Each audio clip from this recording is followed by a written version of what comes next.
সমুদ্রের শক্তির মধ্যে পড়লে তা হবে মুক্তা, অথচ সমুদ্রের জলের এই ক্ষমতা নাই যতক্ষণ সমুদ্রের জল মেঘকে দান না করছে। তেমনি ভগবানের হৃদয়ে যে স্বরূপ আনন্দ, সেই স্বরূপ আনন্দ ভগবান আনন্দিত হর্ষান্বিত হন বটে, তবে মোহিত হন না। কিন্তু ওই ভক্ত আনন্দের কাছে গিয়ে যখন ভক্তের ভক্তি, ব্যাকুলতা, উৎকণ্ঠা, প্রীতি, নিষ্কামতা মিশে গিয়ে ভক্তি তৈরি হয়, ভক্তি মেঘ তৈরি হয়, তখনই ভগবানের স্বরূপ আনন্দ ভক্তের প্রেমানন্দের পেছনে ছুটে বেড়ায়। এর মূলে হলো কৃষ্ণ কথাতে রুচি। ভক্তি হবে না, যাগ যজ্ঞ পূর্ণ কর্ম তীর্থ পর্যটনের দ্বারা ভক্তি হবে না। সাবৈ পুংসাং বিশ্বাস কেন কথা সুজা নৎপদায়েদ যদি রতিং শ্রম এবহি কেবলম। পরমহংস কুলতিলক ভগবান শ্রী সুখদেব তিনি বলছেন, যাগ যজ্ঞ পুণ্য পর্যটন দান ধ্যান কৃত পূর্ণ রাশি জমা হলে ভগবান সেই দিনই প্রসন্ন হবেন যেদিন তোমার হরিকথাতে রুচি হবে, না হলে সব বৃথা। শ্রম এবহি কেবলম। আসুন সেই ভাগবতীয় নাম রূপ দিব্য চিন্ময় লীলা কথাতে আমাদের রুচি হোক। হরিকথা শ্রবণের অধিকারী কারা? পার্বতীকে ভগবান শঙ্কর প্রথমে বলেছিলেন, আমি তোমাকে এই তত্ত্ব কথা শোনাবো না। জগৎমাতা আদ্যা শক্তি দেবী ভাগবতীকেও ভগবান শঙ্কর, যিনি ভাগবত প্রবক্তা, তিনি বলছেন তোমাকে আমি শ্রবণ করাবো না।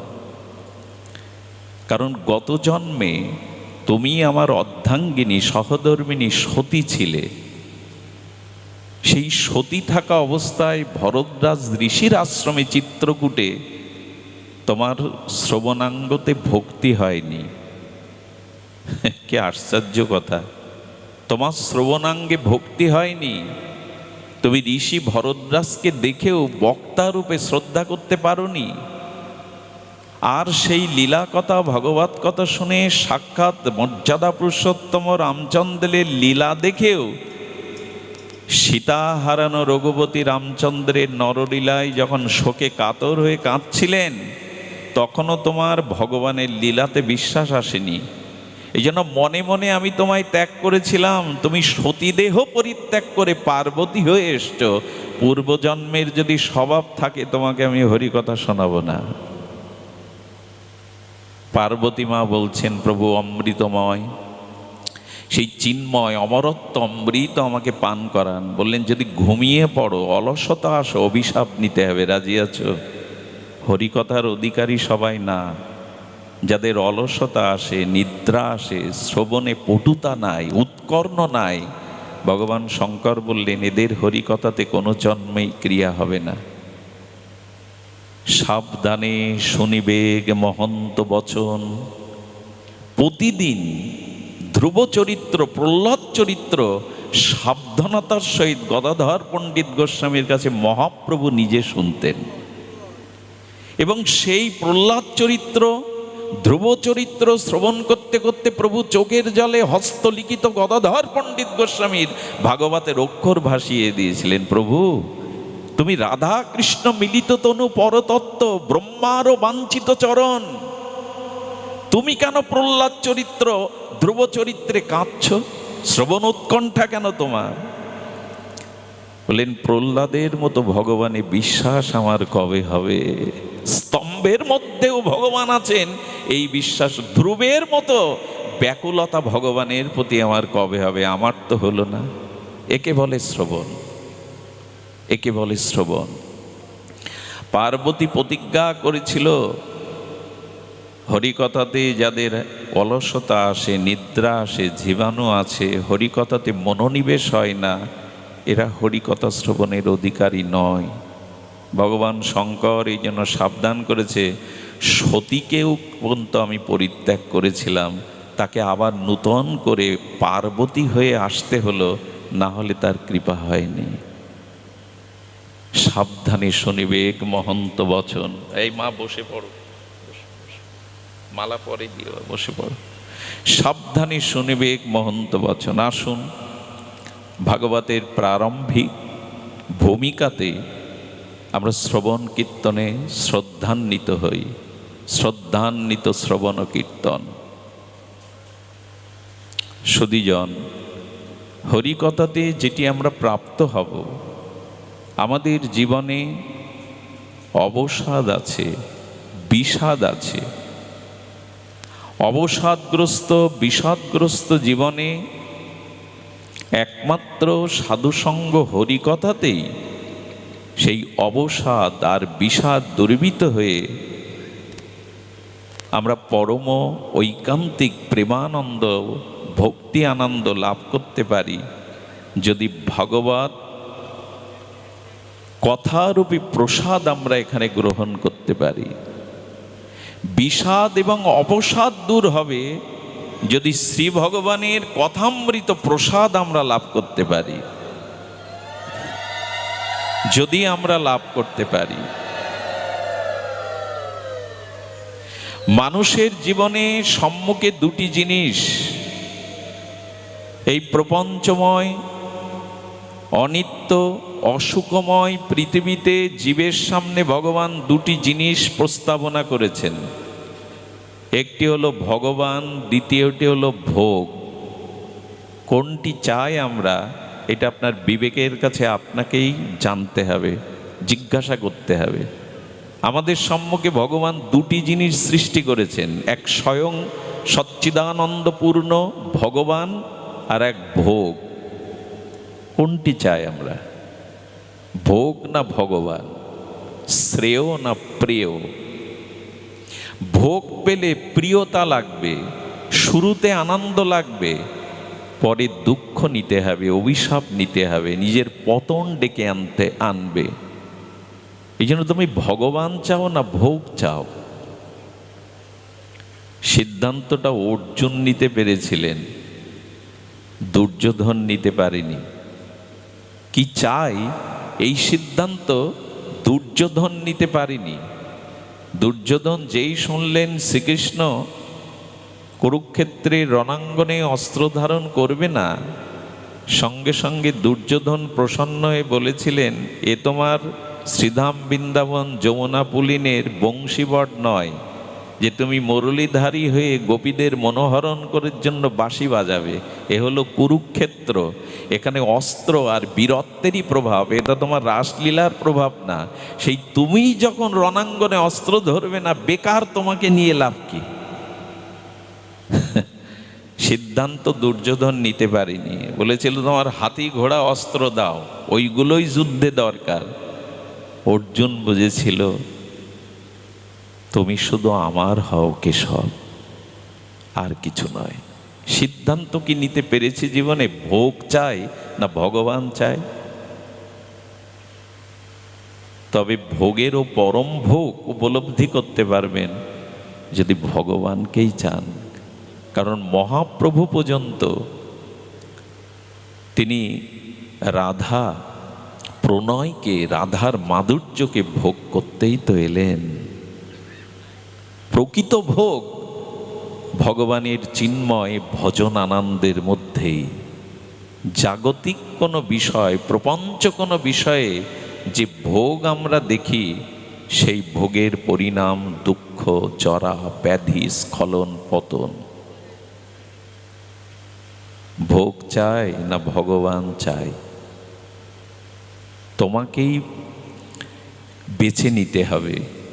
আমরা বেছে নিতে পারি না বলেই দুর্যোধনের মতো সন্ধ্যার গাঢ় অন্ধকারে পরাজিত হয়ে মৃত্যু যন্ত্রণায় ছটফট করতে হয়।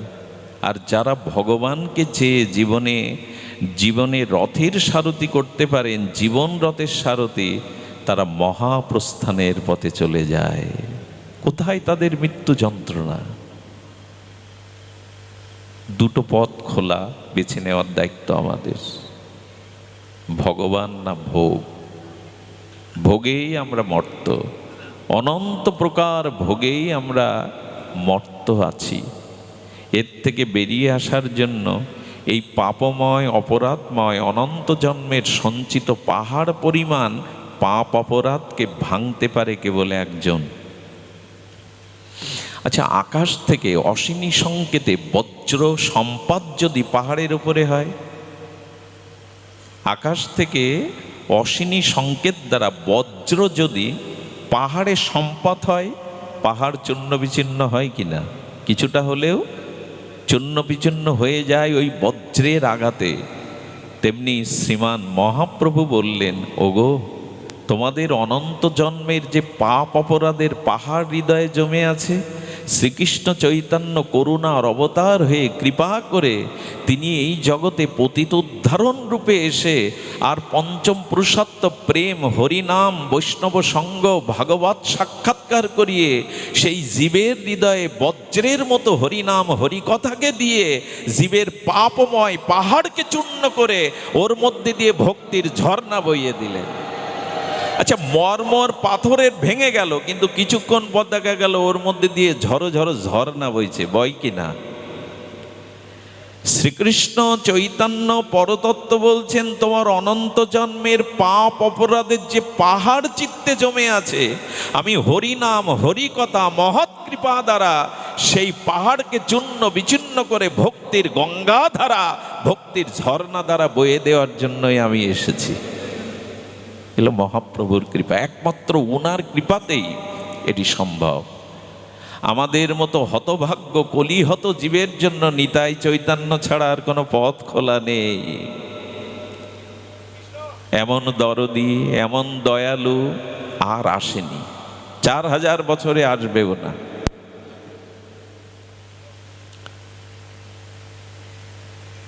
ফ্যানটা দিও না, শব্দ হচ্ছে, থাক, একটু কষ্ট হোক। আপনাদের প্রতি অনেক কৃপা। আমি আমাদের ধনঞ্জয়, প্রেমানন্দ, নিতা এদের নিয়ে আসতে গিয়ে ঝড় বৃষ্টির কবলে, প্রচণ্ড বৃষ্টি, জানি না এখানে কি কৃপা হয়েছে। সে বৃষ্টিতে 1-1.5 ঘন্টা বৃষ্টির কবলে, প্রচণ্ড বৃষ্টি, কৃপা হয়েছে হরিকথাতে গায়ের ঘাম ঝরুক, চোখের জল না ঝরে, হরিকথাতে গায়ের ঘাম ঝরুক। সুধীজন, হরিকথা মনোনিবেশ হলে দেহাত্মবোধ থাকে না, ক্ষুধা তৃষ্ণা মলমূত্র দেহাবেশী থাকে না। 7 দিন তো কিছু খাননি পরীক্ষিত মহারাজ, কথামৃত পান করতে করতে তার দেহাবেশ ছিল না। আমরা অত দূরের না, অত উপরে উঠতে পারবো না, তবে 2 ঘন্টা যদি ক্ষুধা তৃষ্ণা দেহ সুখ ত্যাগ না করতে পারি, তো ভগবান পাবো কি করে, প্রেম ভক্তি পাবো কি করে? অনেকেই পাঠ শুনতে এসে কোটো বের করে, ছোট ছোট এরকম কোটোর মধ্যে পান গালে দেন, চুন পান মশলা দিয়ে ওই রস পান করতে থাকেন আর হরিকথা পান করতে থাকেন। মহাত্মারা বলছেন, পানের রসের ত্যাগ করতে পারলে না তো কাম ক্রোধ কি করে ত্যাগ করবে তুমি? খুব সোজা, হরিকথাতে কষ্ট স্বীকার করুন। ভোগের দেহ, সুখের দেহ, বিষয় ভোগের দেহ একটু ক্লেশ হোক। তপস্যাটা কি জানেন? তাপ সহা। এই যে গরম পড়ছে, বসতে কষ্ট হচ্ছে, ঘুম আসছে, এই তাপটাকে যে সহ্য করতে পারে তারই নাম তপস্যা। তাপ সহা তপস্যা। তপস্যা না হলে তো পাওয়া যাবে না। তো মহাপ্রভু কৃপা করে হরিনাম হরিকথা বৈষ্ণব শাস্ত্র বৈষ্ণব সঙ্গ দিয়ে আমাদের সেই পাপের অপরাধের পাহাড়টাকে চূর্ণ বিচ্ছিন্ন করলেন। এর প্রমাণ কি? এর প্রমাণ শুনুন। জগন্নাথী মাধব জগায় মাধায় পাপের পাহাড় কম ছিল তাদের? নিতাই করুণা, মহাপ্রভুর করুণা দিয়ে সেই পাপের পাহাড় ভেঙে তাদের হৃদয়ে ভক্তির স্রোত বয়ে দিয়ে দিলেন। শুধু কি তাই, এই বঙ্গদেশের তপন মিশ্রের মতো সাধ্য সত্য তত্ত্ব না জানা সেই তপন মিশ্রকেও মহাপ্রভু বলে দিলেন, শোনো মিশ্র, কলিযুগে নাহি তপযোগ্য, যে জনা কৃষ্ণ ভজে তার মহা। তপন মিশ্রকে সাধ্য সাধন জানিয়ে দিলেন, তপন মিশ্র পথ পেয়ে গেল। শুধু কি তাই, যিনি তর্ক আর অন্যকে পরাস্ত করা ছাড়া পাণ্ডিত্য দিয়ে কিছুই জানতেন না, সেই প্রকাশানন্দ সরস্বতীর চিত্রে তর্ক এবং বিতর্ককে মুছে দিয়ে তার মধ্যে রাধারস সুধানিধির তরঙ্গ বইয়ে দিলেন মহাপ্রভু। শুধু কি তাই, শুধু কি তাই, শুধু তাই না, সার্বভৌমের মতো রাজপণ্ডিত সার্বভৌম বেদজ্ঞ,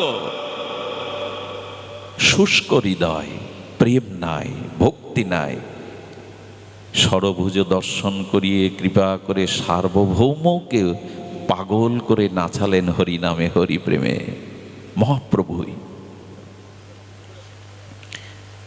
এই জন্য চৈতন্যই ভরসা, নিতাই চাঁদই ভরসা আমাদের। আমাদের সামনে এমন করে দয়ার মূর্তি নিয়ে দয়ার ঠাকুর আর আসেনি। কলি ঘোর তিমিরে গরসল জগজন ধর্ম কর্ম রহুদূর, অসাধনে চিন্তামণি বিধি মেলাইল আনি গোড়া বড় দয়ার ঠাকুর। কে আছে এমন? অসাধনে চিন্তামণি বিধি মিলাইল আনি, যা ব্রহ্মাও পায়নি তাই অকাতরে স্থান পাত্র বিচার না করে দিয়ে দিচ্ছেন। এমন দয়াল আর কে এসেছে, আসবে বা কবে? অনার্পিত চরিণ চিরাত করুণায় অবতীর্ণ কল, সমর পয়ত উন্নত উজ্জ্বল রস সভক্তি শ্রিয়ম, হরিপুরট সুন্দর দুতি কদম্বিত সন্দীপিত, সদা হৃদয় স্কন্দরে স্ফুরত বা শচীনন্দন। কবে আমার চিত্ত গুহার মধ্যে, আমার চিত্ত মধ্যে শচীনন্দনের স্ফূর্তি হবে, শচীনন্দনের ভাবনা উদয় হবে, সেই ভাবের উদয় হবে। এই ছাড়া তোর পথ নেই খোলা। পতিত পাষাণ্ডী অতি দুরমতি অতি প্রাণে না মারিল কারে, হরিনাম দিয়া হৃদয় সদিল যাচি গিয়া ঘরে ঘরে। কে আছে এমন প্রেমের ঠাকুর, দয়ার ঠাকুর? ঘরে ঘরে গিয়ে যেচে যেচে ব্রহ্মার বাঞ্ছিত প্রেম দিচ্ছেন। একমাত্র নিতাই গৌরেরই অবদান। সেই ঘরের ছেলে নিতাই গৌর, তাকে আমরা উপলব্ধি করলাম না। দেখুন, ভগবান শ্রীকৃষ্ণ যখন দাপর লীলা তিনি সাঙ্গ করে নিত্য স্বরূপধামে গমন করছেন, অপ্রকট লীলাতে গমন করছেন, ভক্তশ্রেষ্ঠ সর্বোত্তম উদ্ধব এসে দাঁড়িয়েছে। খুব মর্মস্পর্শী কথা, ধ্যান দিয়ে শুনুন। যখন দাঁড়িয়েছেন, উদ্ধবকে ভগবান বলতে বলতে বলেছেন, আমার পুত্র ব্রহ্মাও আমার এত প্রিয় না, আমার বড় দাদা বলরাম আমার কাছে যত প্রিয় না, লক্ষ্মী দেবীও আমার কাছে যত প্রিয় না। হে উদ্ধব, তুমি আমার অভিন্ন হৃদয়, তুমি আমার ততটা প্রিয়। বৃহস্পতির শিষ্য, জ্ঞানী মধ্যে অগ্রগণ্য ধীর, আর বিঞ্চিগণের মধ্যে সর্বত মেধা সম্পন্ন উদ্ধব, যাকে দেখলে দূর থেকে বাসুদেব কৃষ্ণের সাথে একীভূত মনে হতো, সেই উদ্ধব বলছেন, প্রভু তুমি দাপর লীলা সাঙ্গ করে অপ্রকট নিত্যলীলায় প্রবেশ করছো, কিন্তু তোমার এই ধ্বজ অঙ্কুচ দিব্য চরণ চিহ্ন ধরিত্রী বসুন্ধরা থেকে যেদিন চলে যাবে, সেদিন কাল কলি এসে প্রবেশ করবে। প্রভু, আমার একটা জিজ্ঞাসা আছে। উদ্ধবের জিজ্ঞাসাটা বড় অপূর্ব, জ্ঞান উত্তম তো। আচ্ছা ভগবান, তুমি বলো তো, তুমি হিরণ্যককে বধ করবার জন্য বরাহ অবতার হলে, তুমি রাবণ বধের জন্য ধনুর্ধারী রামচন্দ্র হয়ে এলে, আর তুমি হিরণ্যকশিপুরকে বধ করবার জন্য নরসিংহ রূপ নিলে, তুমি এমনি করে জরাসন্ধ, শিশুপাল, কংস, পুতনা, অগাসুরকে বধ করবার জন্য স্বয়ং পরতত্ত্ব এতেচাংশ কলাপংশ স্বয়ং ভগবান কৃষ্ণরূপে এলে। এই যে অসুর বিনাশ, ধর্মের স্থাপন। আচ্ছা প্রভু, আসছে কলিযুগে তো ঘরে ঘরে জন্ম নেবে রাবণ, কংস, দুর্যোধন। ঘরে ঘরে জন্ম নেবে পুতনা। তুমি কোন অবতারে এই কলির কবলিত অসুর শক্তিকে পরাস্ত করবে বলে যাও, তুমি তো বিদায় নিচ্ছ। প্রশ্নটা অসাধারণ প্রশ্ন। ভগবান কৃষ্ণ বলছেন, শোনো, কলিতে অবতারের দ্বারা জীব সংস্কার হবে না। কিসে হবে প্রভু? তবে শোনো, আমি নিত্যলীলায় স্বরূপধামে ফিরে যাচ্ছি না উদ্ধব, আমি আমার স্বরূপে শ্রীমদ্ ভাগবতে প্রবেশ করছি। কলিযুগে এই ভাগবত আশ্রয় যারা করবে, ভাগবতের দ্বারাই তারা সংস্কার হবে। অসুর দলন হয়ে প্রেম ভক্তি জেগে উঠবে ভাগবতের মধ্যে। আমি পূর্ণরূপে স্বরূপ সধামে ফিরে না গিয়ে ভাগবতে প্রবেশ করছি। কত বড় তত্ত্ব জানালেন। সূর্য উদয় হলে যেমন আধার থাকে না, তেমনি শ্রী গোবিন্দ ভাগবত অভিন্ন সূর্যরূপে কলিযুগে প্রকাশ হয়েছেন। তাই অবতারে নয়, আজ কেউ কারো উপদেশ নিতে চায় না, প্রেমকে উপেক্ষা করে। তাই যারা ভাগবত ধর্ম গ্রহণ করে, ভাগবত শ্রবণ করছে, ভাগবত অভিন্ন গোবিন্দ কলেবার সূর্যতম তার হৃদয়ের অন্ধকার দূর করে দিয়ে প্রেম জ্বালিয়ে দেবে, প্রেম উন্মেষ করে দেবে। এই জন্য ভাগবত কলিযুগের এটাই ধর্ম। বৈষ্ণব, বৈষ্ণব শাস্ত্র মর্ম। মহাপ্রভু বলছেন একথা। শুদ্ধ বৈষ্ণব সঙ্গ, শুদ্ধ বৈষ্ণব শাস্ত্র মর্ম, এই দুটি আমাদের ধর্মকে জাগাতে পারে। ভাগবত আশ্রয় করতে হবে, ভাগবতের দিব্য আলোকে আমাদের অন্ধকার দূর করতে হবে। সুধীবৃন্দ, এই জন্য মহাপ্রভু সনাতন গোস্বামীকেই তিনি আদেশ দিলেন। এই ছোট্ট কথাটি বলেই আমি আমার পাঠ বিশ্রাম করব। আবহাওয়া অনুকূলে নয়, বাবা এসে বসেছেন, তাকে বসিয়ে রেখে হরিকথা বলাটাও দৃষ্টতা। তবে উনি শ্রোতা হয়ে যখন বসেন, শ্রবণেরও লোভ জাগে। একটু ধ্যান দিন। মহাপ্রভু সনাতন গোস্বামীকে এসে মাত্র 3টি জিনিস বলে দিলেন। আজ এগুলিই আমাদের অনুকরণীয়, এগুলিই আমাদের আদর্শরূপে গ্রহণীয়। জীবে দয়া, নামে রুচি, বৈষ্ণব সেবন। বহুবার আলোচিত এই প্রসঙ্গ আমরা ভাগবত আচার্যদের শ্রীমুখে শুনেছি, তবু একটু অনুভবের দ্বারা আমরা একটু জানি। জীবে দয়া, আসলে এই দয়াটা কি? জীব কৃষ্ণ বিমুখ হয়ে যে অনাদি অবিদ্যাগ্রস্ত হয়ে জন্ম মৃত্যু চক্রে কর্মফল ভোগ করছে, দয়াটা কি? আপনাকে এখন ভালো মন্দ পঞ্চ উপচারে খেতে দিলাম, 3 ঘন্টা পর ক্ষুধা লাগবে কিনা? আপনাকে ঘর বেঁধে দিলাম, ঝড়ে ভাঙবে কিনা?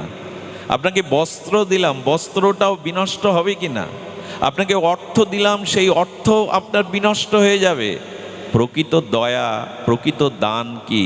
মহাপ্রভু বললেন, অনাদিকালের অবিদ্যাগ্রস্ত জন্মচক্রে ভ্রমমান এই জীবগুলিকে, দুঃখময় জীবগুলিকে যদি কৃষ্ণ নাম, কৃষ্ণ প্রেম হৃদয়ে সঞ্চারিত করে বহির্মুখ থেকে তাদের কৃষ্ণমুখী করা যায়, এটাই হলো দয়া, এটাই হলো শ্রেষ্ঠ দয়া, এটাই জীবের প্রকৃত দয়া। দয়া করবার সামর্থ্য আমাদের কই? তবে এটাই দয়া। মহাপ্রভু শুধু বলেননি, নিজে আচরণ করছেন। এটা অদ্ভুত দিলা। মহাপ্রভু চৈতন্য মহাপ্রভু চলেছেন আজান উলম্বিত ভুজ নিয়ে, প্রেম উন্মত্ততায় ভাবের ঠাকুর চলেছেন, প্রেমের ঠাকুর চলেছেন।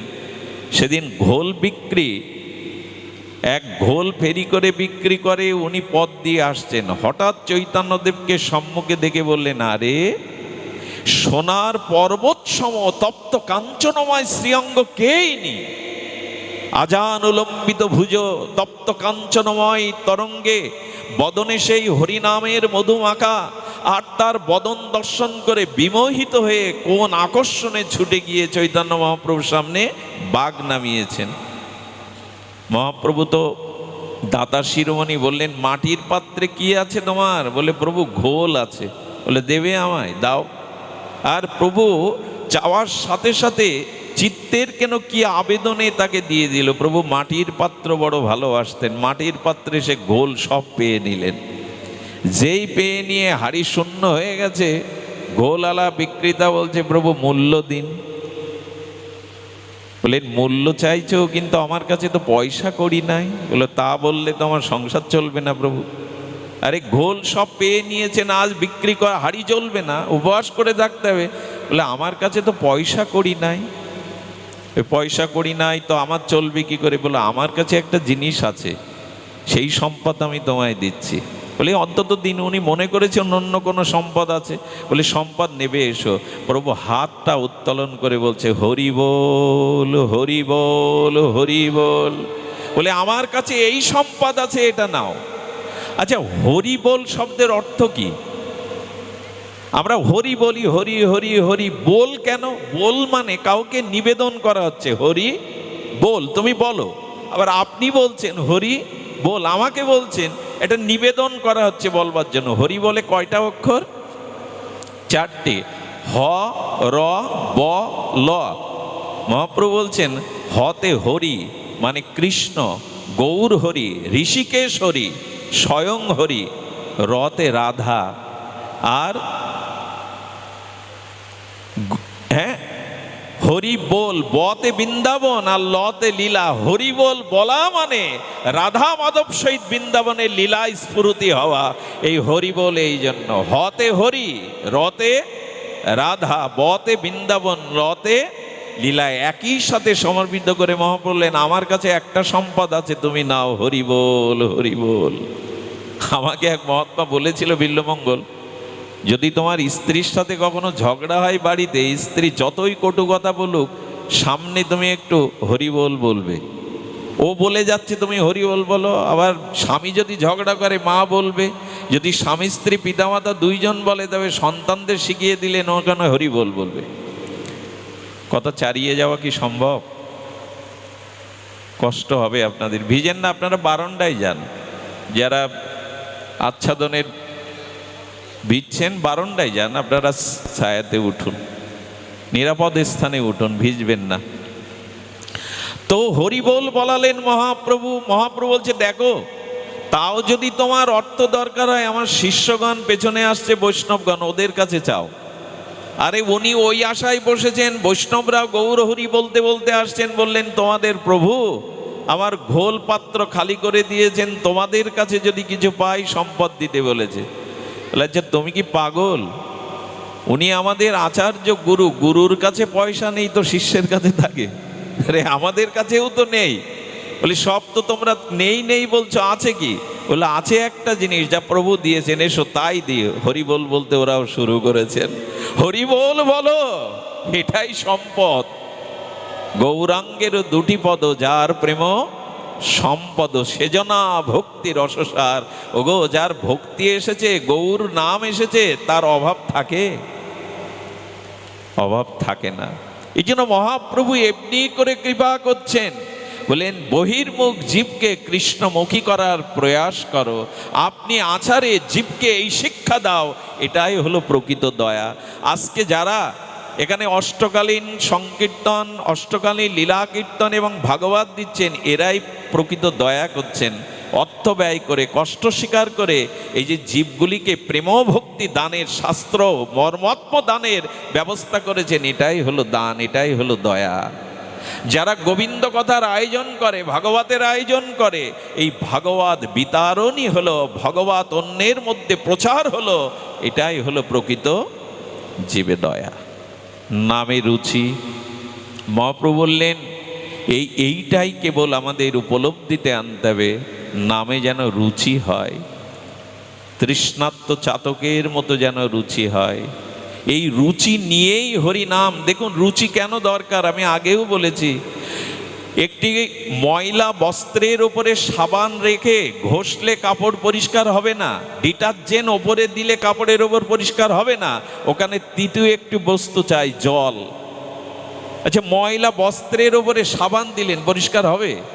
ডিটারজেন্ট দিলেন, জল দিলেন না, পরিষ্কার হবে কি বাবা? যতই ঘষাঘষি করি। মহাপ্রভু বললেন নাম নিলে হবে, তবে নামের সাথে একটু রুচি জাগাও, একটু রুচি জাগাও। এই রুচিটাই হরি নামে প্রেম এনে দেবে, আর কিছু নয়। এক কৃষ্ণ নামেই পাপ যাবে, আর কৃষ্ণ নাম নিতে প্রেম পাবে, তাও ব্রজ প্রেম। একটু রুচিতে বলো, একটু ক্ষুধা জাগিয়ে বলো।